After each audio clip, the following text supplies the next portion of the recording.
Welcome into K-StateOnline. I'm Mason Voth. That is Drew Galloway. It is Friday, May 30th, final Friday in May. I am holding to my promise of only talking about the quarterbacks on Fridays in May. Yeah, I had to cheat a little bit. We are doing the top 10 today because my math was bad from the jump. Doesn't matter. We're here. We're ready to go. We're going to talk quarterbacks this afternoon with everybody, explain how the list worked out the way it did. I already have revealed I had one regret with my voting. And I had my initial review and I was like, okay, I'm good with the way it is.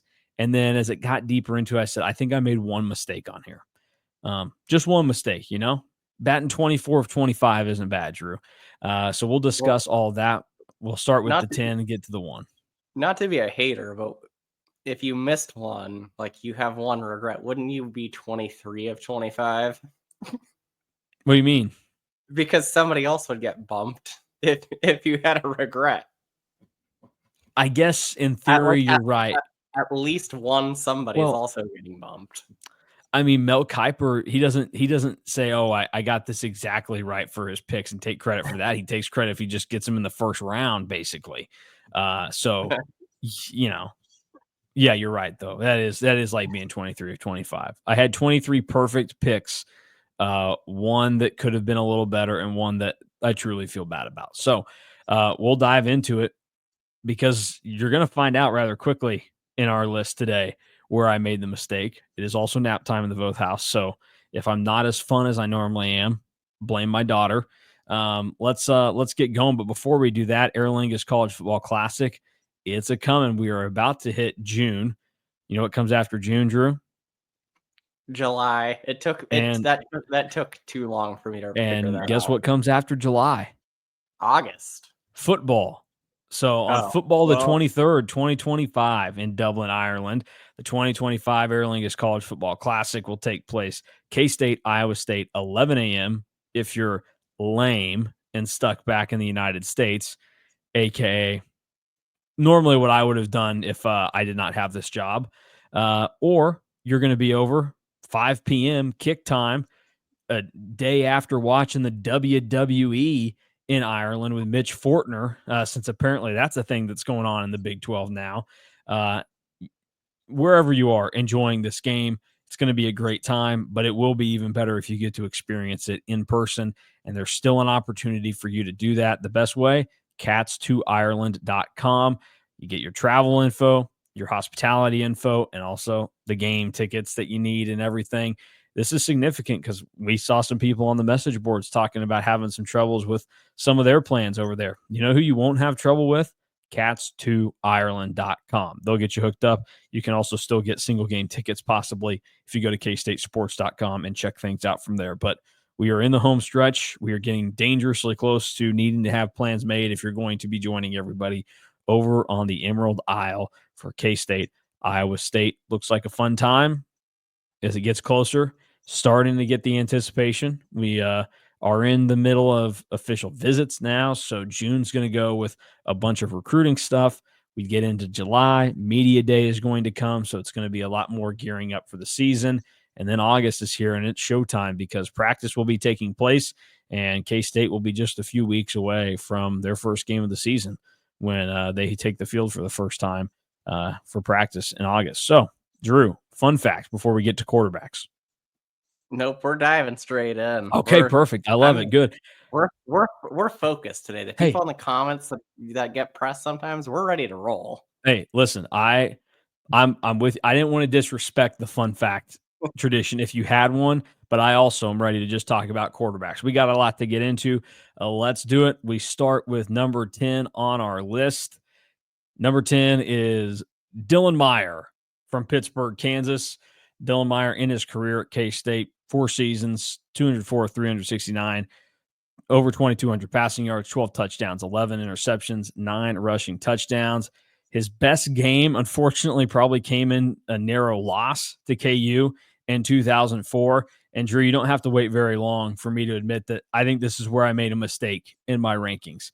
I think that I had Dylan Meier a little too high with where I placed him because in the spirit of this rule and this list, Dylan Meier wasn't that significant of a quarterback since 2006. He started the 2006 season, played in a handful of games. His play wasn't as good as it was when he got action in 2004. I think that I probably should have had him a touch lower, but at the end of the day, I'm not overly upset about it. Like, if I really wanted to stick to my guns and say that I'm perfect, I never make a mistake, I could easily make the case why Dylan Meier should be ahead of Daniel Sams and some of the other guys on the list. But I think that this is the one where I had him just a touch too high because, in the spirit of it, 2006 was the season we should have been focused on. I took in the whole encapsulation of his career, and I think that was a minor mistake on my part. So, tough stuff there. And also, we're going to say this later on when we talk about Josh Freeman too. Crappy ordeal for Dylan Meier and Josh Freeman that Ron Prince was their head coach. That just getting saddled with that, not great. It's just like if you had Bill Snyder as your head coach for the last 2 years of his career. Sucks to be you too. Yeah, if you're really doing the spirit of the list, like, we both probably had Dylan Meier a little bit too high because he didn't play much in 2006. But I think that there was enough, and this is where it's tough because he is the quarterback that is kind of like the cutoff. But I think that we saw enough in his career to say that he was better than a lot of other guys on this list. And I think that that's kind of where, like, my justification comes from. And like, there is something to it that I know that he got replaced in the 2006 season, but like, he won the job out of fall camp and eventually got replaced by Josh Freeman. So that means at least a little bit something to me. But yeah, Dylan Meier, one of the first quarterbacks that I truly really remember his entire career at K-State. And weirdly, like, the rushing stats and the rushing touchdowns, better than I would have expected. Like, better than I remembered. Also, Avery Johnson just following in his footsteps with great hair for K-State quarterbacks. Yeah, he So he does have set the stage elite for that. hair. Yeah, The elite hair in the photo here. His photo is like 45 times better than the Grant Gregory photo that you found. Well, Big 12 production versus Big East production was a little bit better back in the day, I would say. But yeah, this was just the one where I thought, I don't hate it. It doesn't bother me. But if I thought I made one mistake, I probably should have focused more on that 06 season, and I probably could have bumped him down a little bit lower than some other guys. I think if I had to do a 1-for-1 swap, I would maybe say I would move Grant Gregory higher and I would move Dylan Meier a little lower. But at the end of the day, nothing to get overworked about, because this is just such a tough spot in the list, and we talk about the career of Dylan Meier, just very strange, where it has 2 seasons where he didn't really do much, but then has 2 seasons where he threw over 140 passes in each of them, and they weren't consecutive. It was 1 year he plays, the next he doesn't, the following year he does play. And then, like you said, he had to take a backseat to Josh Freeman, and the type of coach that Ron Prince was and the type of player that Josh Freeman was, there just wasn't really going to be an avenue to where I think he got to hold on to that job for a majority of the season. But he was the winning quarterback for 3 of K-State's 7 wins that season. Again, and now they were all the non-conference games. And how about the Marshall highlights there? I'm sure people have made this comparison already. How much does that Marshall series feel like the Tulane series that K-State is in right now? Where, that is Marshall a great comparison. Surprise upset in Manhattan, and then K-State goes, they get, it's just kind of strange how that works out. And now we see Tulane in the middle of that, and Tulane's going to come back to Manhattan. What is that, next year or 2 years from now? And you'll get the finale, kind of like that 06 game. Yeah, I think it might be next year. Yeah, just very strange watching that and thinking about the situation there and how it worked out. And not only that, but the fact that both of those embarrassing losses that happened at home both happened in Big 12 seasons. Mm-hmm. Like that's where it's kind of fascinating to see that. So we'll see. I mean, hopefully next time K-State plays Tulane, they don't go 7-5. But we'll see. So Dylan Meier, number 10 on the list. I have vague memories of that loss to Marshall. Just like very vague. I couldn't tell you anything from the 03 season off of serious recall. 06 is really the first one that I can recall. Like I was there the game against Illinois State when K-State started things off, and just not a clean game. This is a kind of a trend with a lot of the top 10 quarterbacks. We're going to talk about some of their performances in season opening games, and they weren't the best. But Dylan Meier, number 10 on the list. So we move down now. We go to number 9. This is another player early on in the era that we were looking at. Carson Coffman started at K-State in 2007, gets it all the way to 2010. He was the starting quarterback in 2010, split time in 2009 with Grant Gregory. The career numbers: 270 of 426, 3,200 passing yards, 17 touchdowns, 13 picks, 12 rushing touchdowns, and probably his best statistical game when he went 15 of 16 for 184, 2 touchdowns, no picks, 3 rushing touchdowns against KU in that exciting Thursday night win in 2010. I was in the 7th grade. That was the best feeling in the world, going to school that next day. And in our weights class, we went to the weight room, and there was a little TV up there that they always would just leave ESPN on, and Sports Center over and over and over again playing the highlights of K-State smashing KU. And that's the first time in my school age life that I had experienced that, and I got to walk around as look at what the Cats finally did. So that one always sticks out to me. And then just the fact that, like, Carson Coffman and Grant Gregory we talked about last week, but these are 2 guys that are important to people like you and me, because for us seriously understanding K-State football, those were the first quarterbacks that didn't play on crappy teams. I mean, it's not like these teams were great, but like it was the start of Snyder 1.0. It was getting back on track. They had some signature wins in there. Like, that's kind of the fun thing about Coffman and Gregory, because I think they'll always be connected. But even though the teams, those 2 seasons, they won a total of 13 games, there were a lot of fun wins in there that a lot of people remember. Yeah, I think that's why I'm so attached to Carson Coffman. Like, I really, really enjoyed watching him as a kid. And you say that. Watch this game-winning drive right here against UCF after the storm. Yeah. Oh, this was a crazy game. But I remember that exact same KU game as you. When I was in 6th grade and going to school that next day, really felt good, because there was a lot of talk from KU fans, because at that point, like, nobody really knew what to expect from the Snyder 2.0 era, and to go on that Thursday night and just absolutely blitz KU was really fun.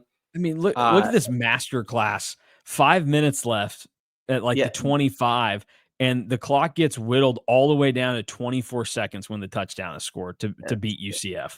That's peak Snyder 2.0 offense. And then just the entire era of this football was just very important to us, because this is the first things that we really remember.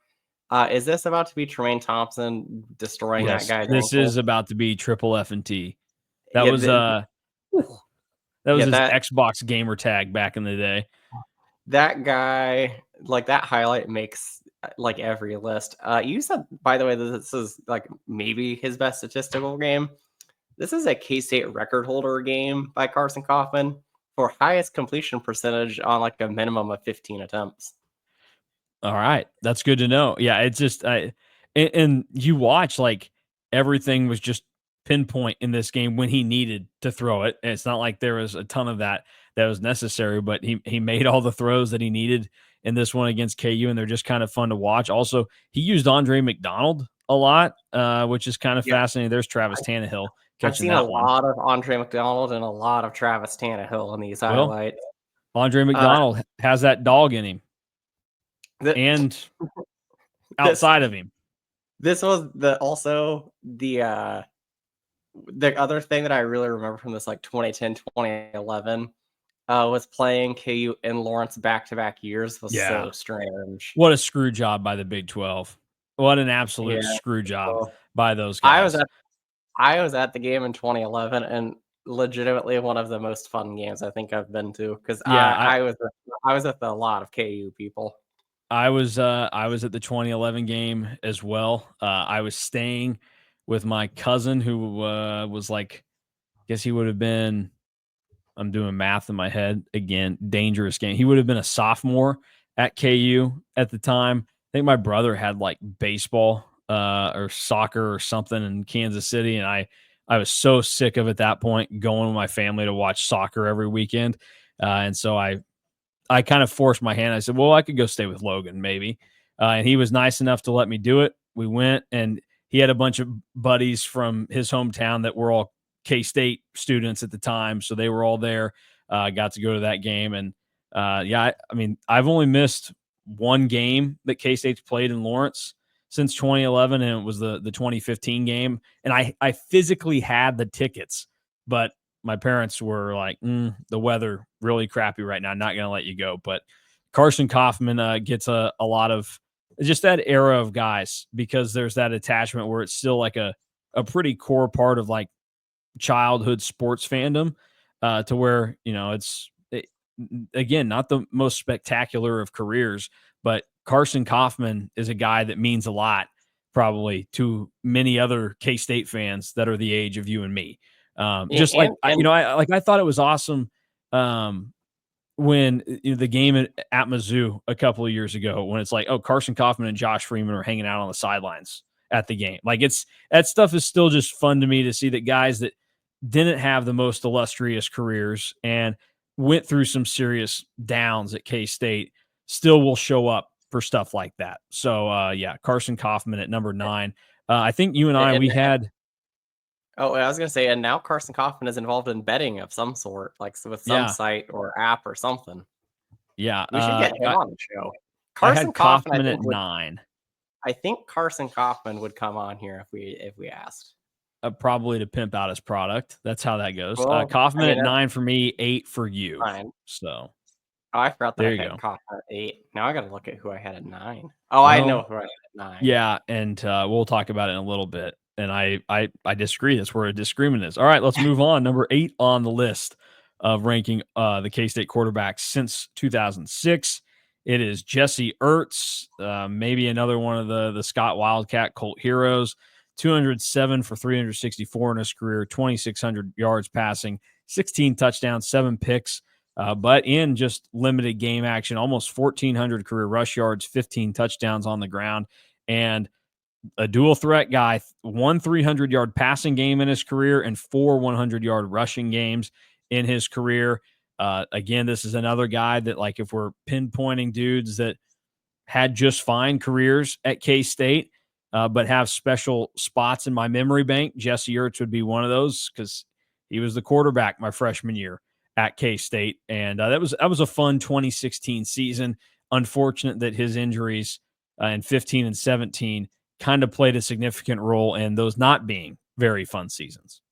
Yeah, is Jesse Ertz the biggest what if K-State player, not even like limited to quarterback, just player of like the last 12 years?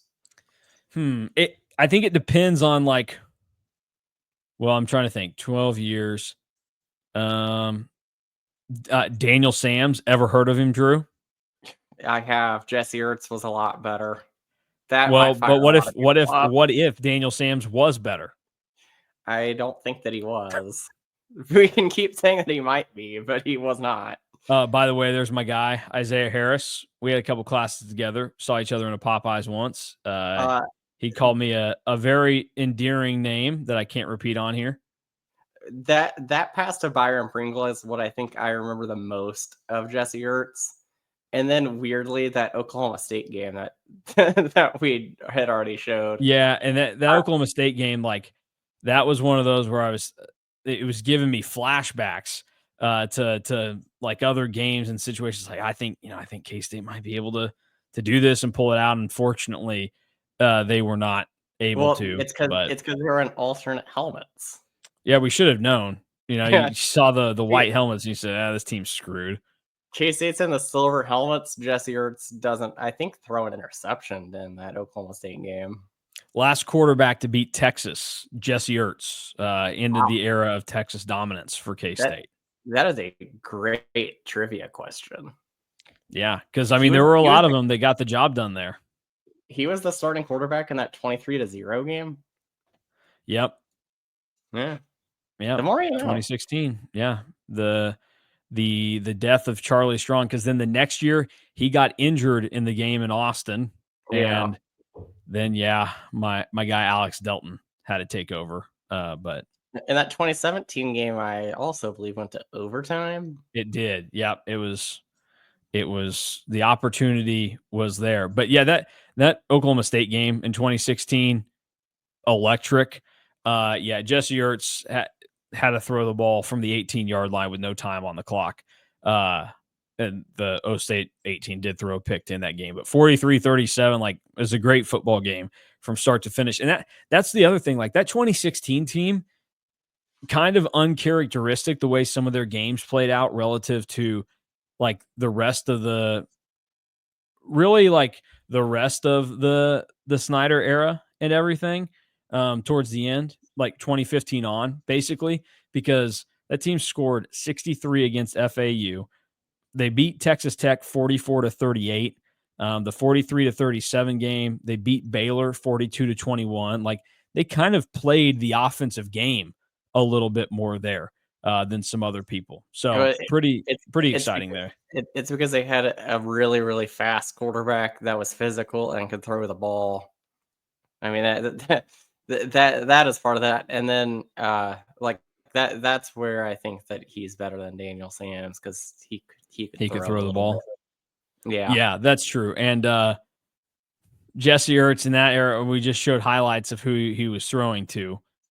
Not really the same receiving options Oh, that Daniel Sams had available in 2013. he was throwing it to one NFL receiver though. Fair, very fair. Yeah, Jesse Ertz. I think. Let's see. We both had him at 7. This was the guy that we talked about that we both had higher than where he ended up actually being ranked on the list. But I think this is a fair spot for him. He should be remembered well. I just unfortunate that the injury situation popped up, kind of derailed the career there. But Jesse Ertz comes in number 8 on the list, and the only thing that is going to, like, we can talk about, well, the injuries and all this, that Vanderbilt game, like, he played in that Okay, Vanderbilt game. he did, but his offensive coordinator didn't take the correct game plan to Nashville. Well, I may have alluded to that in the story where I said things fell apart pretty quickly. An almost unexplainable loss at Vanderbilt early in the season wasn't great. But yeah, not ideal there. So Jesse Ertz, number 8 on the list. Let's go number 7. This is a player that only played one season at K-State, and this may have been the biggest difference between rankings for Drew and I. It is Adrian Martinez at number 7. Career numbers at K-State, 118 of 184, 1,200 yards, 6 touchdowns, a pick, 627 rushing yards, and 10 touchdowns on the ground. That one pick, a backbreaker against Texas, and a 300-yard passing game for Adrian Martinez. We'll dive into that in a little bit. And then the absolute peak of Adrian Martinez's career, 21 of 34, 234 yards, a touchdown, 148 yards on the ground, and 4 rushing touchdowns against number 6 Oklahoma in Norman, bouncing back from the loss to Tulane and announcing K-State's threat as a Big 12 contender in the 2022 season. Adrian Martinez needed a lot of mental rehabbing. Like, that was kind of the theme for the quarterbacks in the top 10. And he got it at K-State. Injury obviously shoved it aside. unfortunately for him. But he got the ball rolling for K-State in that season. I still think if Adrian Martinez stays healthy, I think K-State still wins the Big 12 title. It may look a little bit different, but he was playing good football, and it was exciting to see him succeed because of, I think, K-State fans knowing what he went through at Nebraska.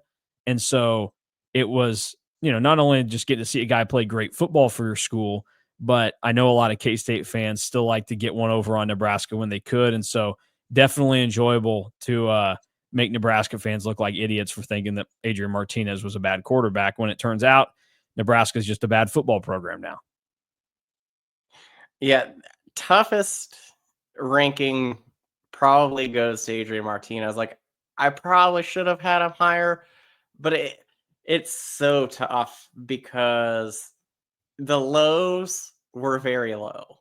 Like, the opening game of the season was not great. The Missouri game was not great. The Tulane game was like the peak of the badness. But then this Oklahoma game legitimately is one of the best quarterback performances I've ever seen. Yeah, in person. And the funny thing too is then the next week he starts off the game against Texas Tech where he left off, where he rips off two big runs to start the game and a touchdown. It's like, oh, here we go. Like the Cats are legit right now. Adrian Martinez is fixed. Yeah, like the highs were so high, but the lows were so low that he ends up being number 9 for me. And I'm with you. Like, I think that K-State still wins the title in 2022 with Adrian as the starting quarterback, which is why I should probably have him higher. But it's because it was such a mixed bag when he was in. This play is one of the most hilarious of the entire season. It is. I mean, one of the most funny plays of probably the last 10 years. And then especially with how the rest of the game played out. That play is so funny. 2 missed Chris Tennant kicks. Like, yeah, there's a lot to unpack with the throw to Phillip Brooks in Ames. An epic fumble by Malik Knowles on an even funnier play that ended up working out. So that was the one game I missed in the 2022 season. I stayed at home to attend a funeral of one of my college roommates, and so I watched the game at home with my wife and my dog. And when I watch these games at home, my mentality is far different than what it is when I'm covering the game, and it's like I'm doing my job in person, like it's a working environment. I still very easily slip back into fan mode. And yeah, I yelled a loud bad word at the TV when Malik Knowles got stripped at the 1-yard line about to walk into the end zone. It scared my dog. She got up, she ran, and she hid in the shower for the rest of the night. Like, it alarmed her. But, I get what you're saying with the first 3 games weren't great for Adrian Martinez. You didn't need it for the first 2 because, like, it was pretty vanilla. It was easy to dominate those teams with not a lot of effort. Yeah, the Tulane game sucks. It ultimately didn't end up costing you. We also know on the back end, like, that shouldn't have happened the way it did, but like that Tulane team ended up winning the Cotton Bowl that year. They were a good team, and everything that came after that, like, it set the tone the way he started. And the other thing that I want to, like, I know people probably still lines drawn in the sand here. If Will Howard starts that Texas game, K-State's not winning that game either, because the Texas pass rush was just getting to the quarterback constantly. If it wasn't for Adrian Martinez's ability to keep some plays alive, K-State's not in that game. Also, people forget that Julius Brents got kicked out of the game on a BS targeting call, and that changed the complexion of K-State's defense for basically 30 minutes of the ball game. But yeah, Adrian Martinez, you say you have him maybe a little lower than you should. I probably have him a touch higher, but I think the combination of the level he was actually playing at and where I think his talent stacks up compared to some of the other guys on the list is why I pushed him higher. That's why I had him number 4 on my list, and that's why there was such a big gap between Drew and I, and why the average ends up working out the way it did.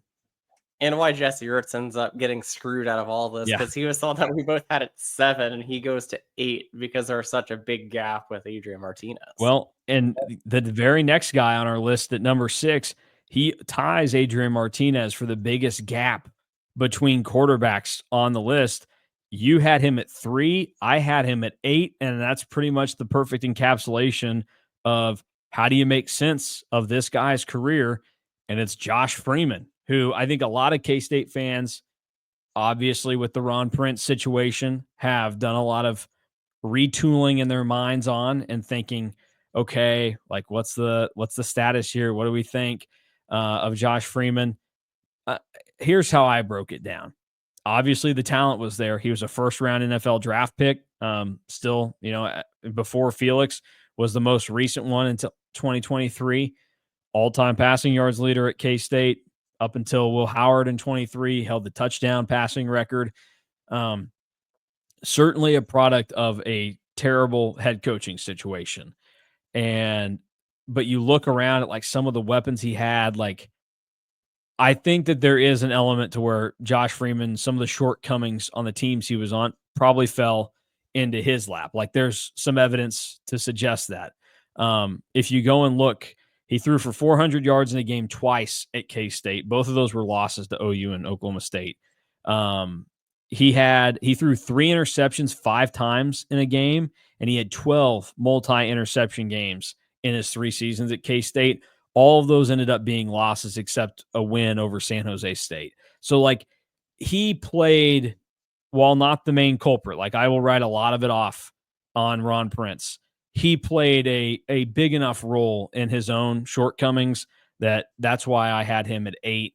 I won't deny the talent, but the way that I viewed this list, it's a blend of what your talent is and how successful you were as a college quarterback. Because as we know, talent and your ability to play at the next level doesn't always dictate how good of a college quarterback or college player you are. So that's how Josh Freeman ends up at 6 with our rankings. And he ends up being number 3 for me because I went through and really kind of judged based on I leaned more on talent instead of how everything ended up Which is being for totally the rest fair. of Like his there was no like specified way to do this, and that's what makes this list interesting is to career. have different criterias for us.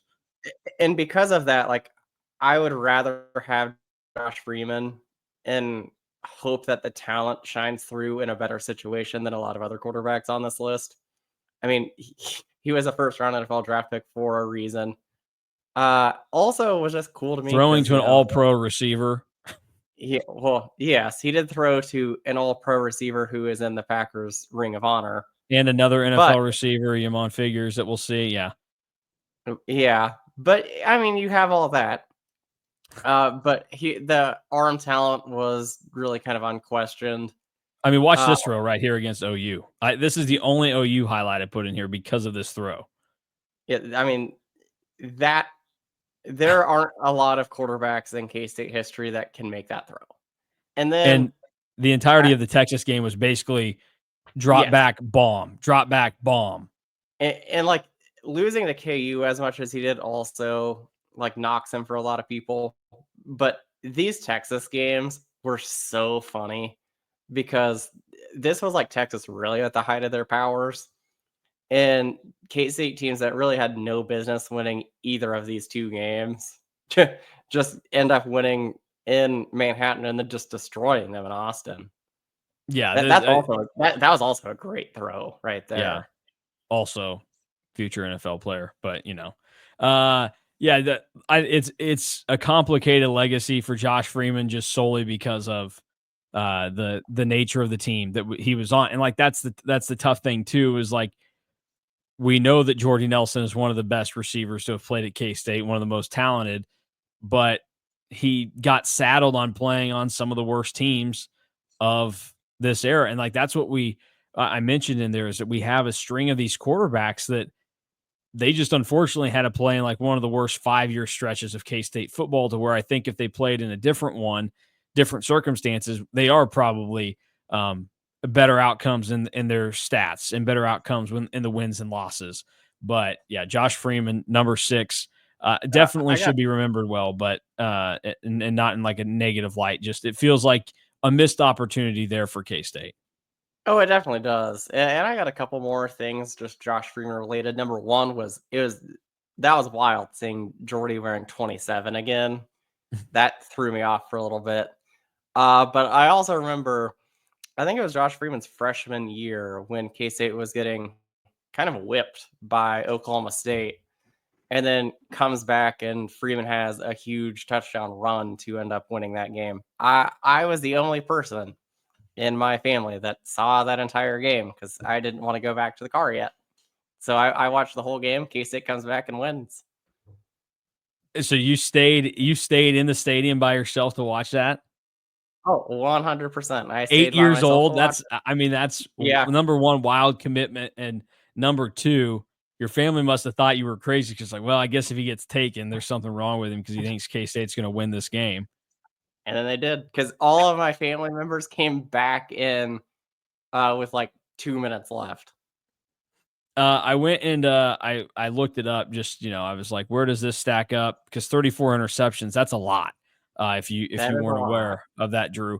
3 quarterbacks in K State history have thrown more interceptions than Josh Freeman.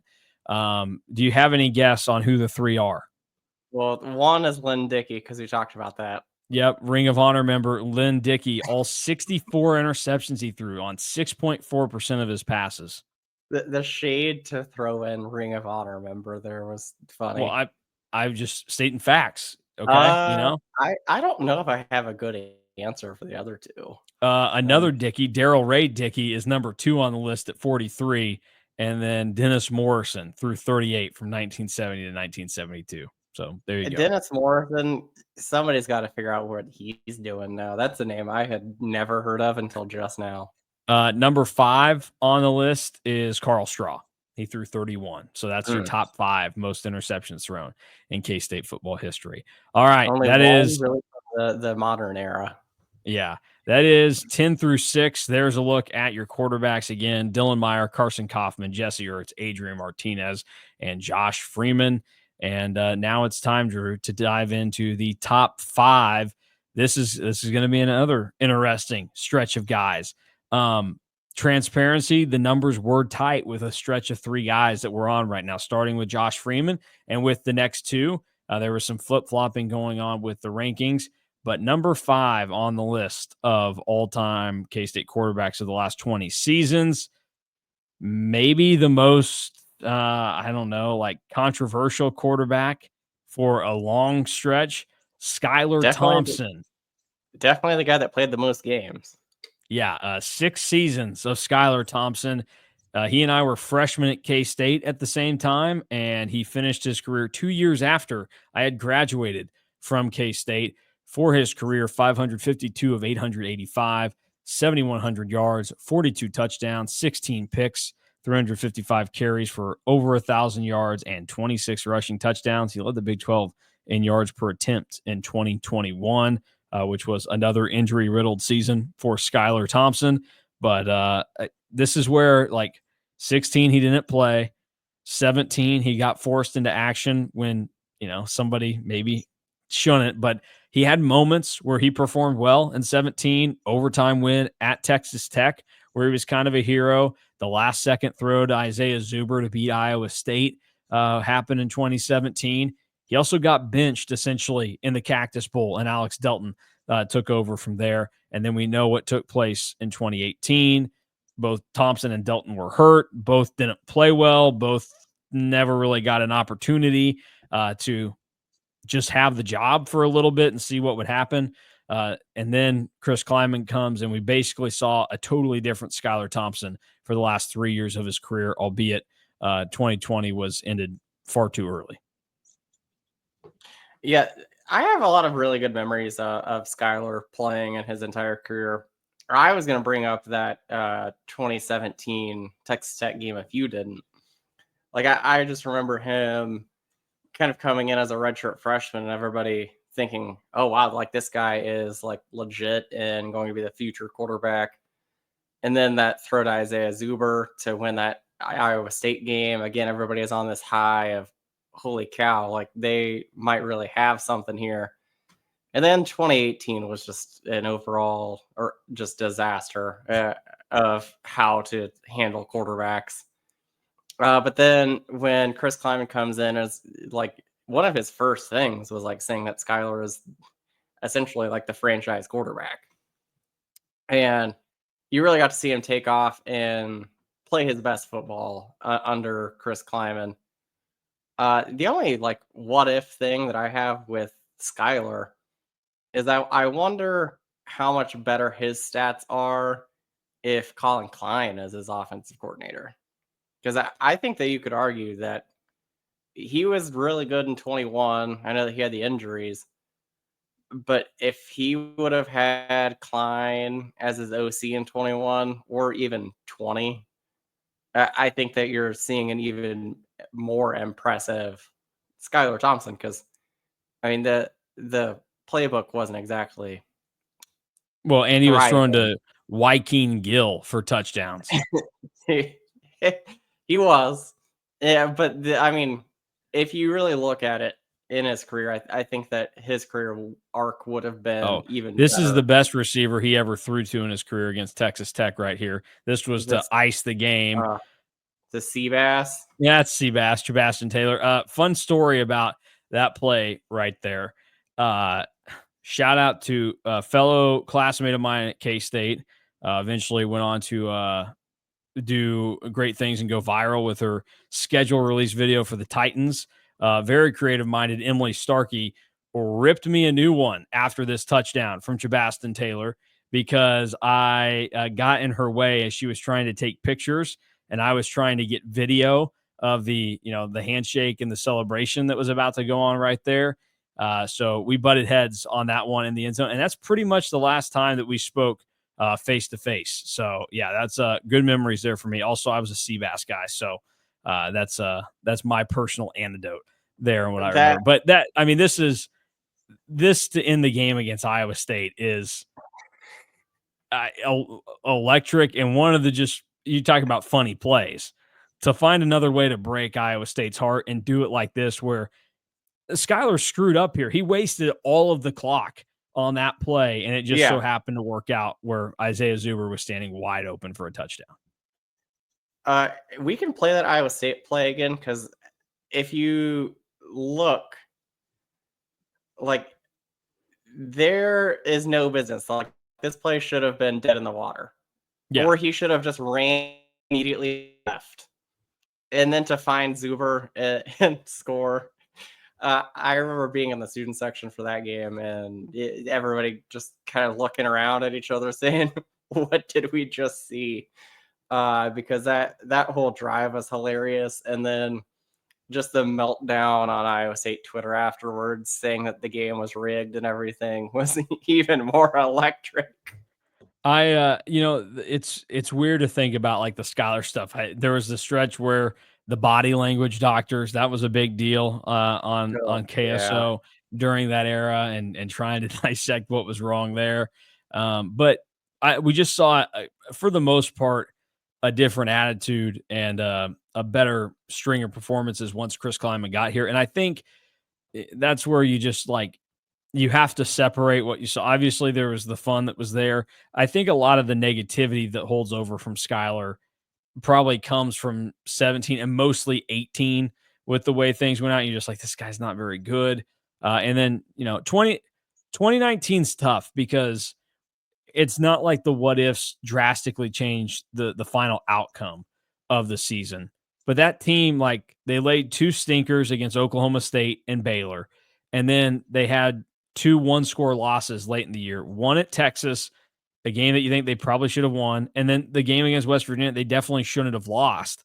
But they beat Oklahoma, they beat Iowa State, two ranked teams that season. So just kind of a bizarre year that 2019 was, but it set the stage for what was to come next for Chris Kleiman and Skylar Thompson. Obviously, was a part of the stability until they were able to get Will Howard into a position where when he needed to take over, he could succeed. And then obviously Will Howard handed it off uh, and to and, to Avery Johnson. and Skyler is still the second best quarterback in his NFL draft class. Yeah, unfortunately, some Well, for other nerd from teams, Iowa State is yeah. the best. All right, so there's Skylar Thompson, number 5 on the list. Number 4, it was splitting hairs. It was going to be close with a bunch of these guys, but Avery Johnson checks in at number 4. 254, 438 in his career, 3,100 yards passing, 30 touchdowns, 10 picks, 165 carries for 605 yards, and 14 touchdowns on the ground. He holds the single game rushing touchdown record at K-State, tied with Jonathan Beasley and Colin Klein at 5, which he did against Texas Tech his freshman year. And he does hold the single season touchdown passing record of 25, which he broke last season with his touchdown throw in the Rate Bowl against Rutgers. This is one where, like, this was a little bit of a tough ranking too, because I think we've all been pretty transparent that we think Avery needs to be better in some regards in 2025. But November made it so tough to grade him last year, I think, because for the most part, it was a relatively positive first year as a starting quarterback for Avery Johnson, a guy that, still young, a true sophomore. But November was so negative that it makes it kind of tough to accurately reflect what happened when you step out and you realize some of the things that he's already done statistically, and the fact that we view the way that he has played as not very good at sometimes. And you go, you'd rather have that version of Avery Johnson over a lot of the guys that we've talked about on this list, including some of the guys that are in the top 10 currently. So this is about three things, his ranking for me. It is what he's already done, what the talent is, and what he's going to do, because I do think that he is going to improve upon it. And I think, realistically, Drew, if we are talking and doing this list a year from now, should Avery Johnson be number 2? Like, does his performance this coming season need to dictate he makes that jump to number 2 on the list? This is where, like, you can tell that we do these shows every day. I was literally going to say, like, I don't even really need to talk about Avery last year because we've done that so much. What does he need to do to get to, like, number 2 or number 1? If he has a season where he throws like 30 or more touchdowns and runs for 7 or 8, it's going to be hard to not put him at number 2 if you do like a list like this next year. Like, I mean, we just called and have called this past season for Avery just kind of an okay season. And he threw for more touchdowns in one season than a lot of guys on this list have thrown touchdowns, period. So if you really take into that, and the fact that, again, just in really 1.5 years, because he didn't really get to throw a ton as a true freshman. Well, he already has 30 touchdowns. Like, and the other thing too, he's going to shatter the career touchdown passing. Last year, the passing yards that he had, that's 5th in a single season in K-State history. The guys ahead of him, Jake Waters in 2014, 2 Josh Freeman seasons, and Michael Bishop in 1998. Those were the only years that have been better in terms of passing yards for Avery Johnson. And K-State still had one of the best running backs in school history on the team, not to mention that Johnson, his legs work pretty well at times. Yeah, like, this is a big year because it freak out a little bit when I say this because of who is number 1. There's an avenue where he is number 1 after this year. Whoa. If he throws for 30 or more touchdowns and runs for maybe 10, are you telling me that a guy that is going to have over 100 or almost 100 career touchdowns wouldn't be number 1 for you? Well, I think when you look at the guy that's number 1 on this list and the guy that we're going to talk about in just a moment that's a little higher than Avery Johnson, I think that there are accolades that also have to come with it, not just the total statistical output, but also. Yeah, but if he gets those total statistical outputs, I think that he's going to get the accolades too.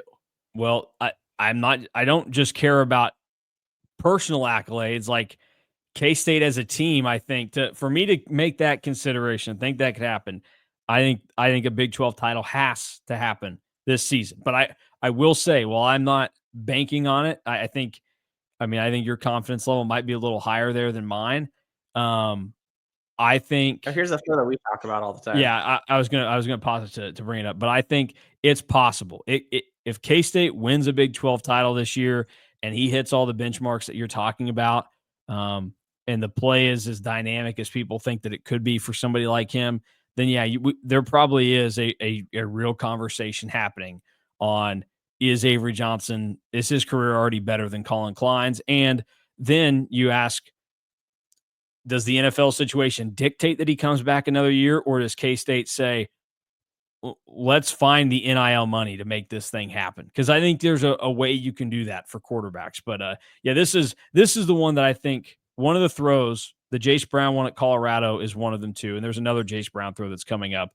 But this was one that I think last year, this was Avery Johnson's best throw of the season in terms of where I think we see his development as a quarterback going, because this took a lot of trust, and just like this was a veteran throw by Avery Johnson just before the half against Houston to Keegan Johnson in the corner of the end zone. Yeah, I mean, there's a lot of trust there because Keegan Johnson hadn't even turned around yet, and the throw was released. And if Keegan Johnson doesn't turn around, that ball is picked. So there's a lot of trust there. And that was easily his best throw. Also his best throw if you consider what was going on at that time, because it was raining pretty hard in Houston.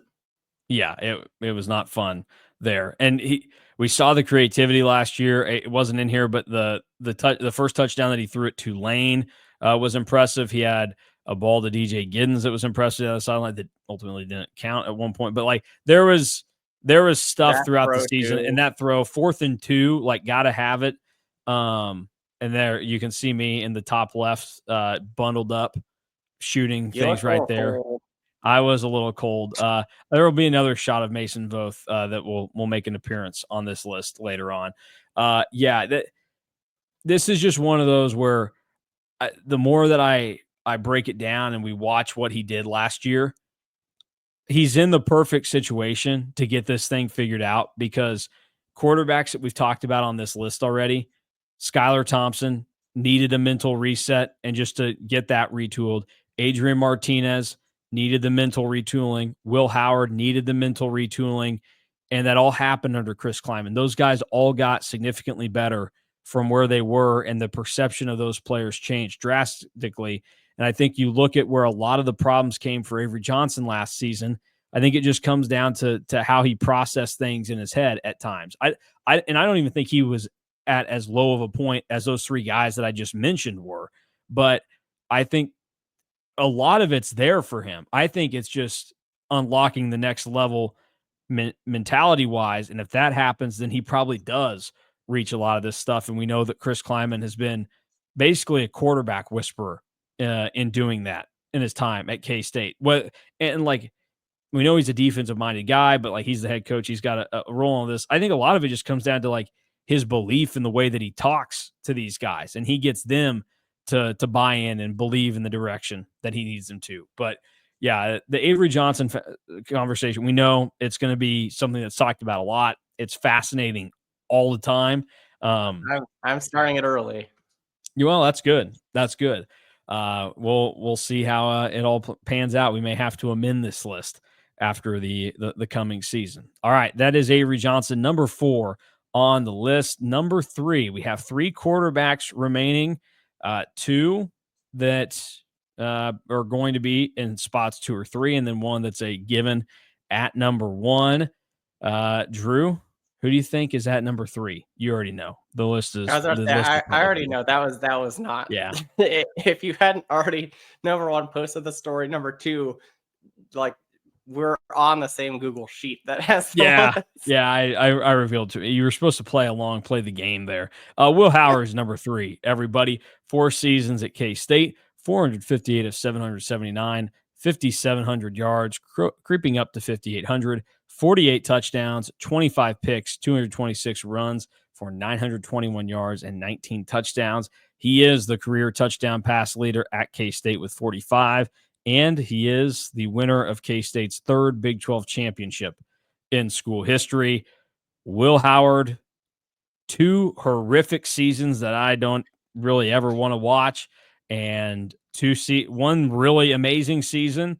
and then another season that was pretty good, but we saw the part of Will Howard that led to the first 2 years being so bad. So another player on this list, like Skylar Thompson, that it's not a clearly defined legacy. There are big peaks and valleys to what Will Howard did at K-State.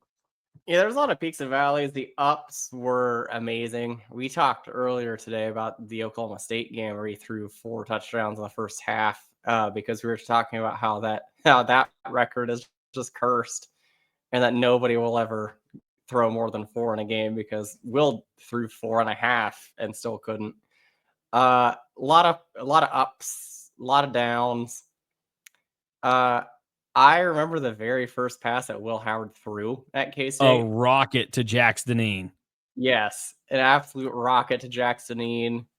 Then 2020, the rest of the time that he was in was kind of a disaster, more or less.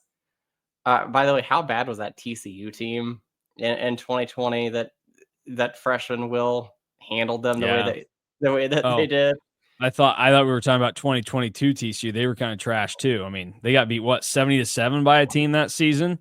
They sucked. But yeah, a lot of good, a lot of bad, but like in between is where that gets really hairy. It is. He was solid 3. Would have liked to see more because he was so good in 22, but also kind of felt like he kind of came back to earth and like regressed to the mean a little. But this throw against Oklahoma State was incredible. Yeah. Another 4th down bomb. And then him and Ben Sinnott's connection in 23 was also really fun to see. And I mean, he is the only quarterback on this list that has won a national title. And he performed a lot better than I think a lot of people, including myself, thought that he would at Oklahoma or at Ohio State. Like, I knew that the situation he was going into was a really, really good one, obviously. But he performed even better than I think a lot of people thought that he would. And then, obviously, this play, I think, is the play that I'll remember Will the most for. To do that in Lawrence and say that this was his house, I enjoyed. Oh, and then there's the other portion of you on here. Oh, hey, actually, this isn't even the one that I was referring to. This one's way less cool than the Easter egg that's coming up in the near future. But yeah, this is Will is so fascinating to discuss and look at. Like, he did live a lot of his career in the gray area. What I will say is, like, I thought when he went to Ohio State, I thought they definitely were on the table to win a national title. But I also thought that some of the plays that he made that, cost them against Oregon in the regular season, or how he started like the Penn State game, I thought those were all very much on the table.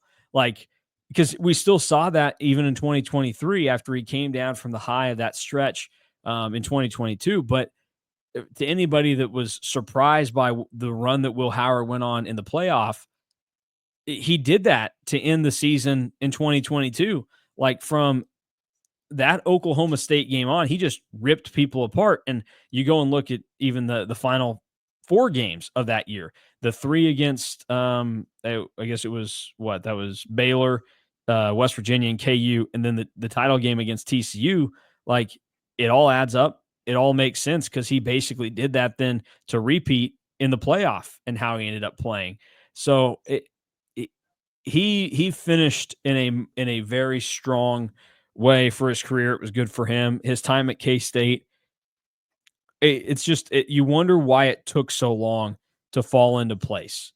Because if he had been able to even be just a little bit better in the action he got in 2021, they probably don't need to go out and get Adrian Martinez, and you have a little bit longer of a time. And I don't know. 2023 was just so tough because we know that they lost so many close games that year that they easily could have won. And when you go back and look at it, like, Will played a significant role in a lot of those losses. Certainly in the Oklahoma State game, he couldn't do anything to start the game against Texas. Even the Missouri game to a certain extent. Like Yeah. that does make it tough. Another just Will is going to be the legacy is going to be tough overall, but I think that as kind of we get further out from him playing at K-State, he's going to have a lot more fond memories. The other thing that I was just going to point out is like that RJ Garcia touchdown Yeah. in the TCU game in the Big 12 championship. That's going to be like a future trivia question of like who caught a touchdown in the Big 12 championship It's game. that's It was Ben Sinnott and RJ Garcia. that is, I mean, you talk about the run against KU. I think that is probably, even though it happened in 2023, I think that is probably going to be the one singular play, good play that K-State fans remember Will Howard for. But the RJ Garcia touchdown is probably second on that list. I mean, that was just that entire play was insane. And it really just shows what Will Howard was at the end of the season. He was zipping balls into tight windows, whether it was great throws or fortunate throws. It didn't matter for K-State in 2022. It worked out. Um, let's talk bad Will real quick though, because that is a part of the Will Howard legacy at K-State. What is your favorite bad Will play? Well, I don't know if it's my favorite, but it's the one that like I remember the most. Does that count? The long run we've talked about where he trips over the line. Oh no. The bad Oh, play that sticks in my mind is the Oklahoma State fumble in 2020, yeah. Well, where K-State really could have just won that game uh, there's if he doesn't fumble. And then somehow, some way, K-State scores after that fumble, but doesn't get the 2-point conversion. yeah. Well, because yeah. You're right. So K-State painful play, fumbles at the Oklahoma State 20, and Oklahoma State takes it back for a touchdown. K-State gets the ball back, goes down the field. Will Howard responds. They fail to get the 2-point conversion. And wasn't the 2-point conversion picked off? I think I that's thought it might have been, but the thing that like sticks in my mind with the 2-point conversion was that like I feel like Phillip Brooks got it on like a jet sweep or something. Like it maybe. I thought it was there were plays like consecutively that that like kind of blew up in K-State's face, but you might be right. I'm going to go and see if I can find it real as quick. as a sicko that was at every home game except for one Oh, no, during no, no. He didn't. 2020. It wasn't an interception. It was he got stripped as he was going to throw the ball. So one of Ah, those where the arm cocks back and it yeah. gets hit and yeah, it comes loose. So he did fumble back to back, big fumbles there. Yeah. That was a killer. Because at that point, like we didn't know how bad I was gonna get the rest of 2020. Ugh. But I remember kind of thinking that that was a big game at the time, and to really have it slip away like that was pretty frustrating. But I mean, the rest of the season, I don't think that the 2020 season gets back on track if they win that game, though. You don't think it does? No, Yeah, no, probably not. That would have just been a blip. They were not good. But again, you look and you're like, they should have beaten Baylor. Like, how do you lose that? It like that nasty Iowa State loss. I know it's COVID. I know K-State had like two healthy players. That falls at Will Howard's feet. It's just that's such a tough and weird year to process, and it's good that we have the COVID year to look at and say it didn't matter. That was like whose line is it anyway? Everything was made up and it didn't matter in 2020. I mean, sure, congrats if you won something. Yeah, you get the trophy, you get the stats for it, but we all know it was fake. LeBron, Lakers win a title. Wichita State won a conference basketball championship. You know, the Dodgers until recently, they couldn't win a real World Series. They had to do it in a 60-game season. Like, there was a lot of evidence to suggest that 2020 was fake. And yeah, K-State obviously played a big role in that with their disastrous year, the worst year of Chris Kleinman's career at K-State, and the only time that they failed to be above 500, win 8 games at least in a season. But Will Howard bounced back from 2 terrible years, saved the 2022 season when Adrian Martinez went down and won a Big 12 title. And so, Drew, a lot of legacy talk with these guys.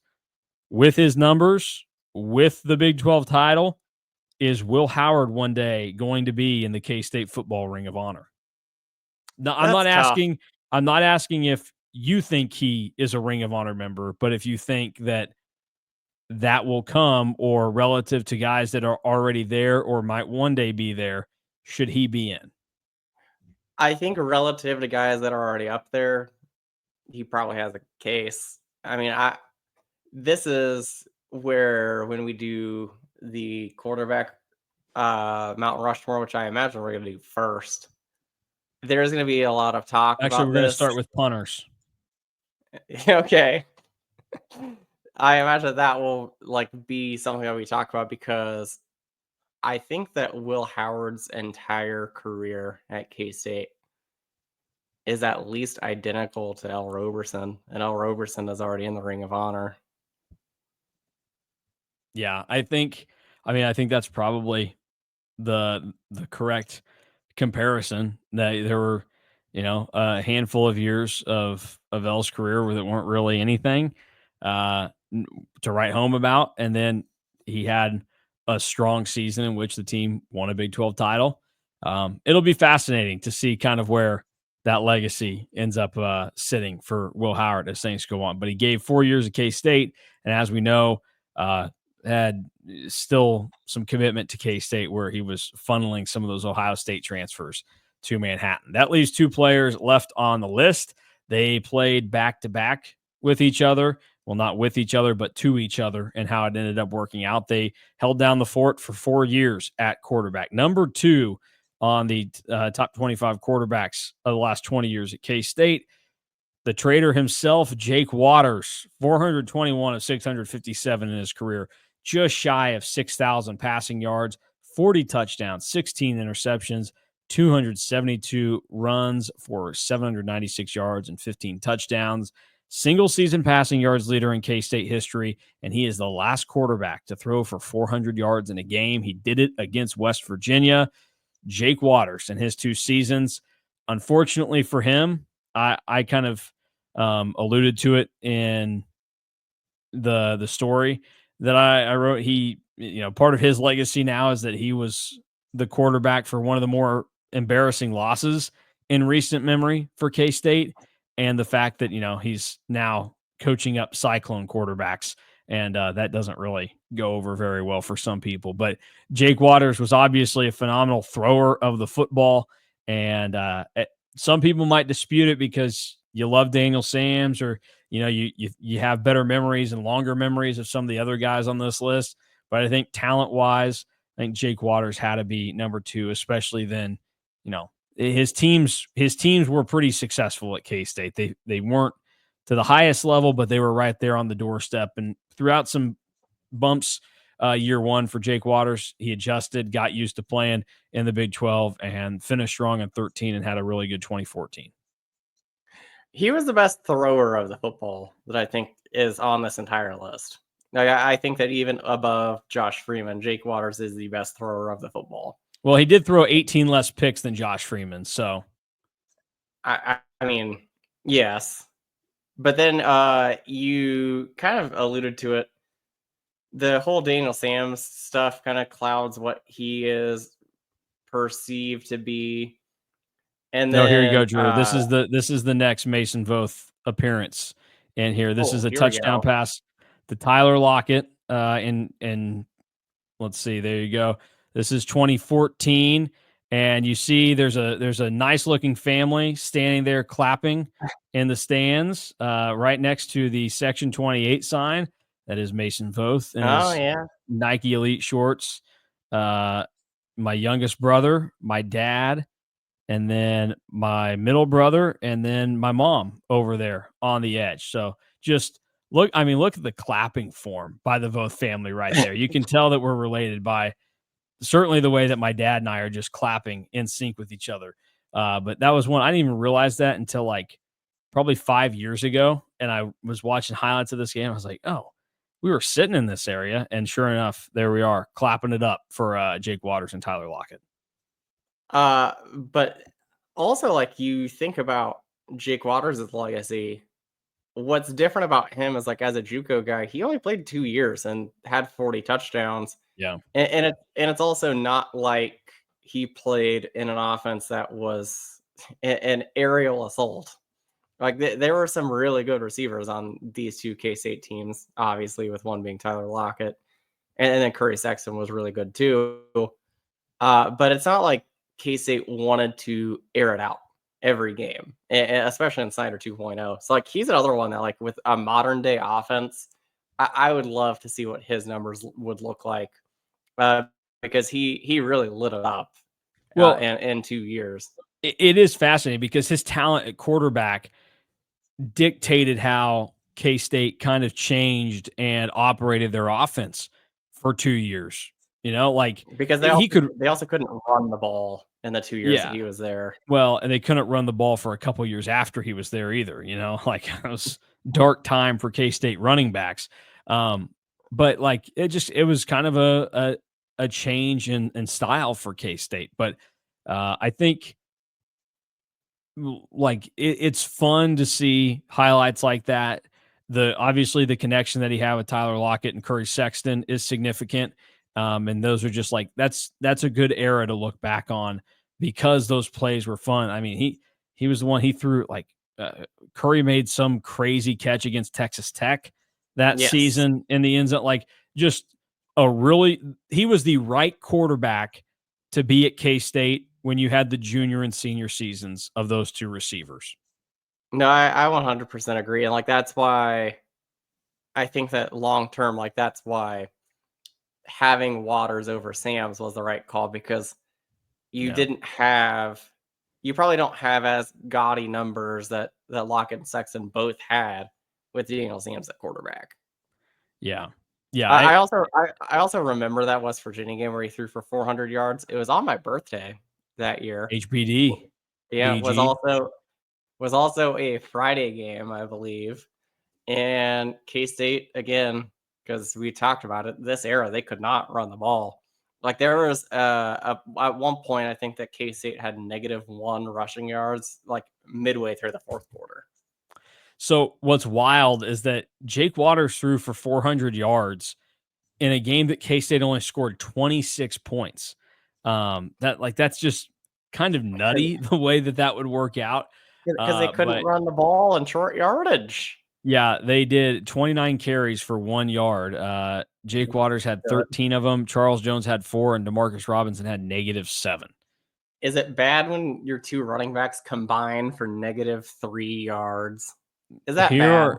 It's not great. Here's how the drives worked out for K-State in that game. A touchdown. So there you go. Touchdown, 3 and out, field goal, punt. This is not great. They got a touchdown off of, you'll never guess this, Drew, but a punt return touchdown. So that happened. Yeah, no, 43-yard Tyler Lockett punt return. And then West Virginia came out and threw an interception. The half ends. K-State comes out, 3 and out, field goal, a fumble that took place that was going to be a 3 and out type of situation, a punt. But West Virginia fumbled the ball, like they muffed it. So K-State falls on it. They kick a field goal, then a missed field goal, and then a field goal, and then the final drive of the game. On 4th and 21, K-State up 6, told Jake Waters to just throw that sucker, and he threw an interception to end the game. So that is how that wild 400-yard passing game resulted in only 26 points for K-State, where 7 of those points didn't even come from the offense. It came from Tyler Lockett in a punt return. Crazy. No, that is bizarre. That's one of the more stranger games in memory. Yep. And now everybody can go back to saying bad things about Jake Waters, that Cyclone trader. All right, let's move on. Number 1 on the list, a guy that would never turn his back on his alma mater to go coach somewhere else, right? Like that would never happen for the next guy. on this list. Oh, wait, it did happen. Colin Klein, number one. A little different scenario when you go and you get SEC money and Texas A&M throws just basically the entire National Reserve at you to come and be their offensive coordinator. Here's Colin Klein, 2008 to 2012 at K-State, 370 for 604 in his career, 4,700 passing yards, 30 touchdowns, 15 picks. But we know where he made his money. It was 601 carries for 2,400 yards and 57 touchdowns. I had to add a second line to all the things that Colin Klein did in his career. A Heisman finalist. He is the career and single season rushing touchdown record holder. He won a Big 12 title. The 2012 Big 12 Offensive Player of the Year, two-time first team All Big 12, an All-American, and the winner of the Johnny Unitas Award. It is Colin Klein, the best quarterback at K-State since 2006. Don't think there was much of a surprise with who number one was on this list. No, this was the clear-cut number one. I'm a little disappointed you don't have his receiving stats on here. We got everything else. There was no room, Drew. Look at all the numbers I had to put on there.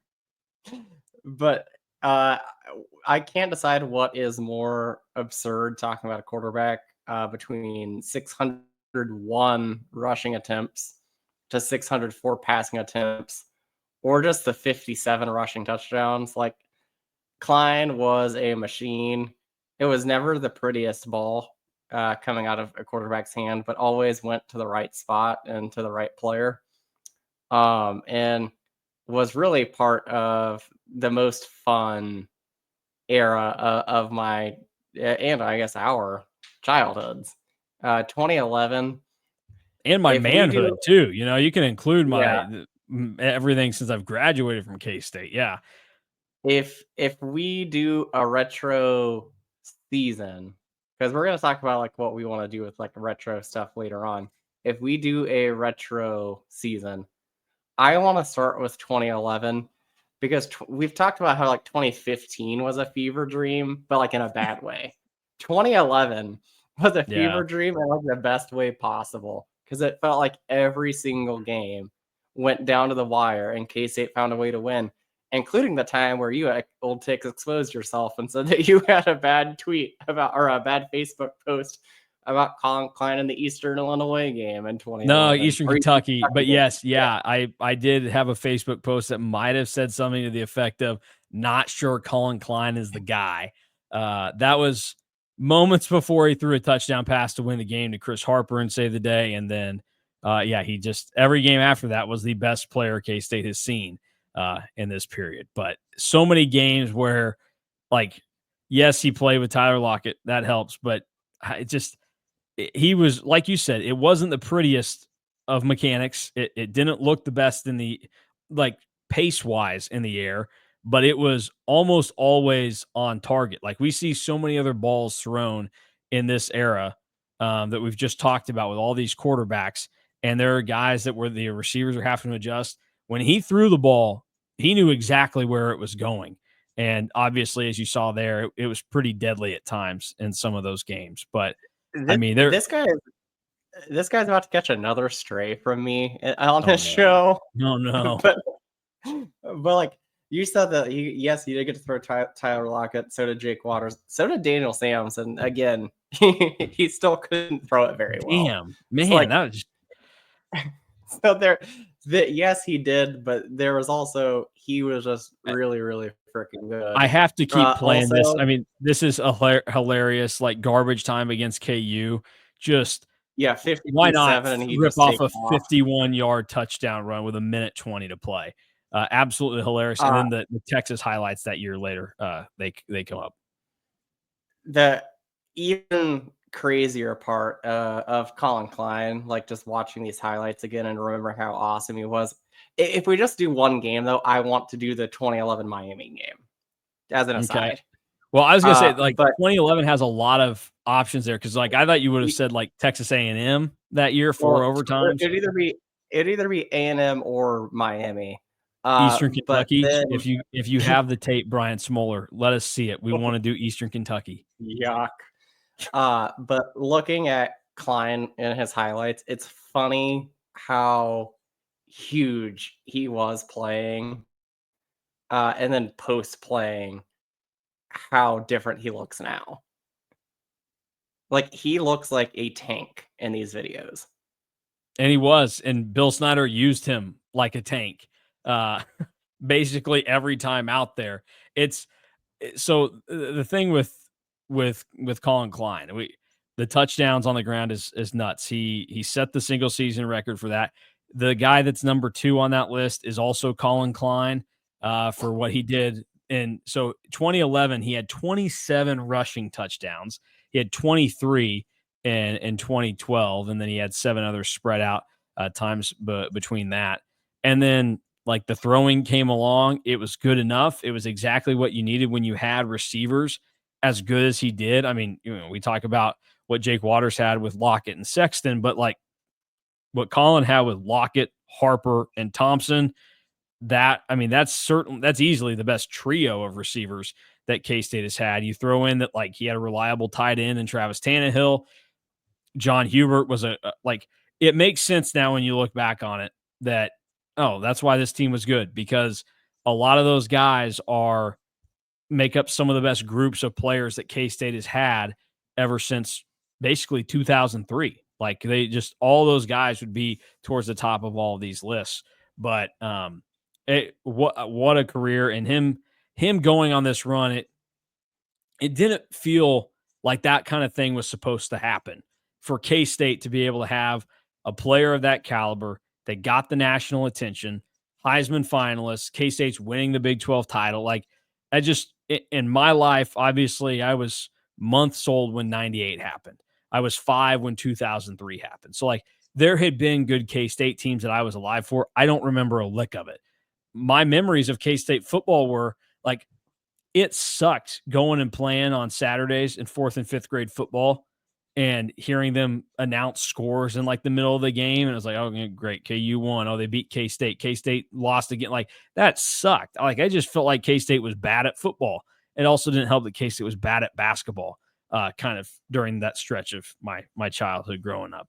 But then there was kind of that turn of the corner. And obviously we know how great of a year things ended up being with like 2010 basketball, and then football came around in 2011 and 2012 were great. Like, that was such a wild era for all that stuff to blend together, and the memories that stem from that are incredible. And Colin Klein was impressive to watch, and the fact that we know that he was banged up towards the end of 2012, and so that probably played a role in how things played out against Baylor.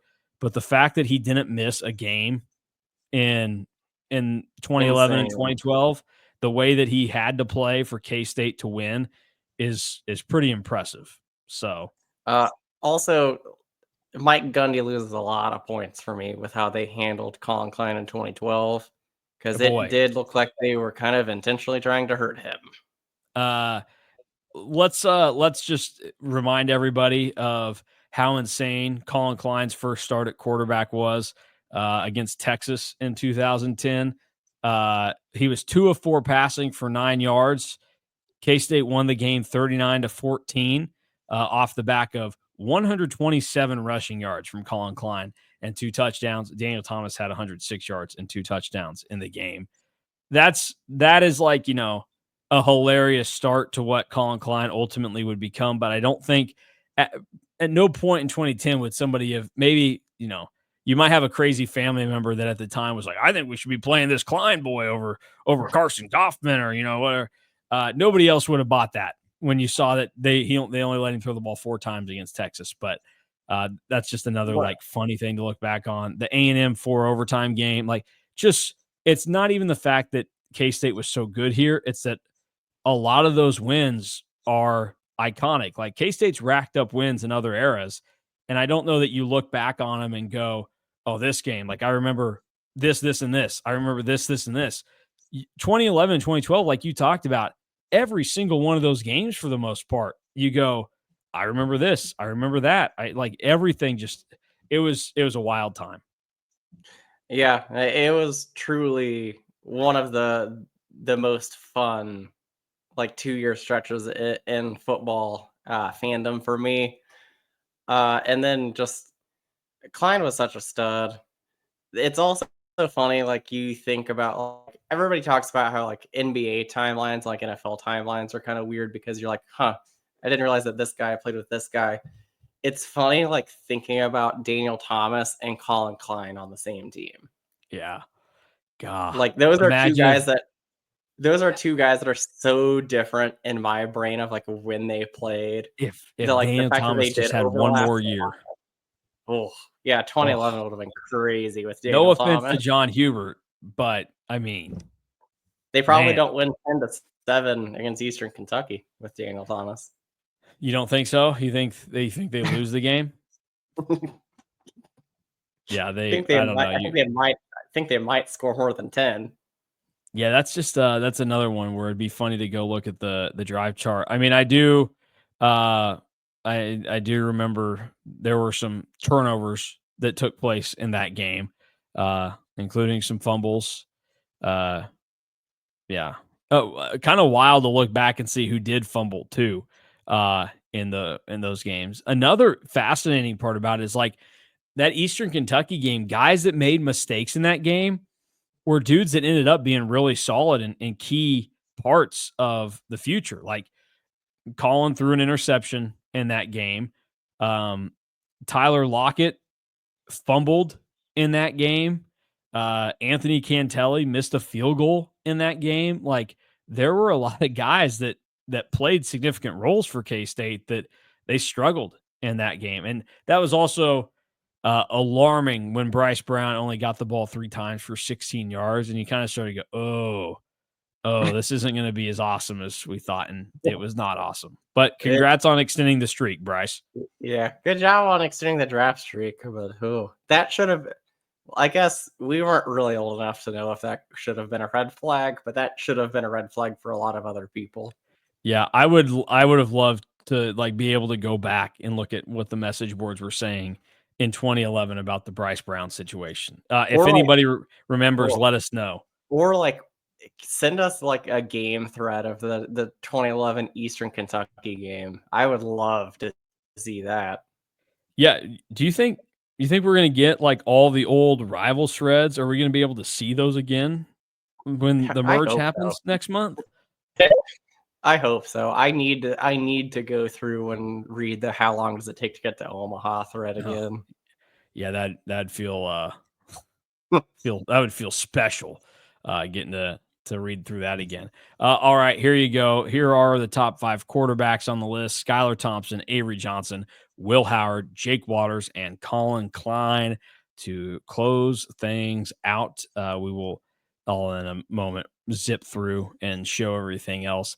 I think if I remember right, I don't think all the threads lasted like for my time at Rivals. I don't think they go back as far as I wanted them to. I think they only go back to like 2015 on there. Well, Like I don't we think can they go talk. back to 2011. So We'll talk to somebody about that. yeah, we'll get on that. I'm sure there's a But Go Ema thread on there. Somebody send us the Go Ema oh yeah, thread that's from true. Go Ema would. I mean, you probably got stuff on there from whenever. ever. Let's see here. Yes, I have. Oh yeah, we've got back to 2010 on Go Oh, Email. we're So we're cooking now. yeah, we're gonna have there's some stuff to go and look at there. All right, there are the top 5. Here's a 6 through 10: Josh Freeman, Adrian Martinez, Jesse Ertz, Carson Coffman, Dylan Meier. 11 I through don't know why I'm just 15. realizing this, but Carson Coffman being the only one that doesn't have a headshot is weird. I don't know how I couldn't find his. Obviously, Grant Gregory and Daniel Thomas didn't have him either. I had to go to other sources. But yeah, I had to use Carson Coffman in game action. Daniel Sams, Alex Delton, Taquan Roberson, Grant Gregory, Cody Cook. They are 11 through 15. And then at 16, Daniel Thomas, Jacob Knuth, Joe Hubner, Samuel Lemur, and Jake Rubley. And then 21 through 25, John Holcomb II, Angelo Pease, Jaron Lewis, Nick Ast, Ain't Nobody Stopping Our Ass, and Zach Davidson. Who are you? That makes up the all 25 quarterbacks to have thrown a pass at K-State since 2006. And that is our list for everybody there today. Hope you enjoyed it. Hope this was a fun little exercise and time waster for you in the off season. It was kind of fun to look back. I'm going to be honest, Drew. Maybe this makes me a loser. I think I had more fun doing shows 25-21 and then 20-16, looking back at guys that we didn't have a lot of stuff to go off of and just they're lower on the list. So, it's kind of like it's fun in a not so fun way, except Daniel Thomas highlights were electric, but everything else is No, kind of like, this is fun. Then it got no, serious and that wasn't as fun. no, I'm with you because top 10, like you really got to be serious and like button in and dial in. And like the top 10 is more like reminiscing on like the good times. We're like 25 through 16 was really just us talking about how we thought the guys could have been future guys, but they actually kind of sucked. Yeah. Or Yeah. or you're Zach Davidson and we still don't really know who you are. Yeah. Hope you're doing well, Zach. Thanks for appearing on the list. All right. That will do it for us today. That'll close out the week. Still think that my schedule will probably be, well, I know for a fact that at some point in the near future, it's going to get wonky again. And so I'll have to move some things around, but we'll start to get some things in order. We'll start the Mount Rushmores next week. So if any of you people that are over the age of what Drew and I are, don't worry. We are going to talk. We know that Michael Bishop and L. Roberson and guys like that existed. We know that they are very good quarterbacks at K-State. We'll start the Mount Rushmores. Fun fact, that's what DY wanted me to do first. He told me to do it. I said, actually, I kind of said this one thing in a thread, so I'm going to do this. And he said, sure, whatever. He didn't. I don't think he really cared. But, little insubordination on my part. What are you going to do? And then we'll see what else happens. But I'll start a thread in the near future, give everybody the opportunity to throw out some games that you would want us to go back and review. And I'll give you the criteria for what we're looking for. We'll do some shows on that, have a little bit of fun. And the Batcats first pitch in a little under 3 hours from when we have completed this show for everybody as they get set for the NCAA tournament down in Austin in a field that is trashed. So they're beating the Roadrunners tonight. I'm looking at the pitching matchup. I'm not in a state where it's legal to bet. I would bet the over. Both pitching staffs not great. I mean, always exciting when you flare up just the outlook of pitchers, and it's like, oh, they're both 5+ ERA guys. This is going to be exciting. Welcome to college baseball, though, folks. That's kind of how it rolls. All right, we'll get out of here. For Drew Galloway, I'm Mason Voth. Thanks for watching and listening to the KSO Show.